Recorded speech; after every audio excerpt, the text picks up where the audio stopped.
The Motorola Moto 360 is one of the most desirable smartwatches out there right now, but there's a competitor in the shape of the LG G Watch. So which one is really the better? The first, most obvious difference between the two watches is the design. The Moto 360 has its 1.5-inch circular screen, whereas the LG's is rectangular. The body of the Motorola is made out of steel and it's got this rather comfortable leather strap, whereas the LG's body is plastic and it has this rather cheaper feeling, less comfortable rubber strap. You'll also notice there's a button on the side of the Motorola, which makes it easy to wake up and switch off the screen. The LG wakes up sometimes when it detects movement, or you can turn the screen on with a tap.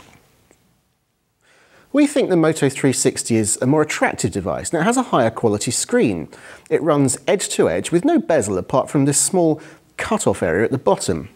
The G Watch's display, conversely, is surrounded by this relatively thick black border. It's also worth mentioning that the Moto 360's display is about 25% brighter, which means it will be easier to read in sunlight. Both of these watches run Android Wear, Google's smartwatch OS, so they operate very similarly. You can get notifications via Google Now, and you can swipe around and tap to interact with the operating system. You can also issue commands with your voice. There are some key differences between the two though, and a clue to one of them is the black area at the bottom of the Moto 360's screen.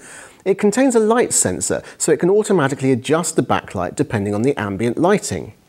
The G Watch doesn't have this feature. In fact, no other Android Wear smartwatch has a light sensor, and neither do the Tizen-based Samsung Gear devices we've seen. The two watches charge differently too. The Moto 360 comes with this rather snazzy charging dock, but you can use any wireless dock which is compatible with the QI wireless charging standard. The G Watch, on the other hand, comes with this proprietary magnetic base. It's also worth mentioning that the Moto 360 has a heart rate monitor on the back. It won't continuously track your pulse, but it can make one-off measurements, something the G Watch lacks. In fact, the only area where the Moto 360 really falls behind the G Watch is battery life. In our tests, we found it never lasted much longer than a day of light to moderate use, and that's with the screen set to dim and switch off and only come on when your alerts come through or when you want to check the time. The G Watch was better, although not fantastic. It tended to last more like a day and a half. And then, of course, there's the price. The Moto 360 comes in at around £200, whereas the G Watch is about £150. So there's a price difference, certainly, but with the 360, you're getting a more attractive device with wireless charging and that heartbeat monitor. In fact, the only concern is that battery life. Click to subscribe to our YouTube channel and come back every week for new hot hardware videos.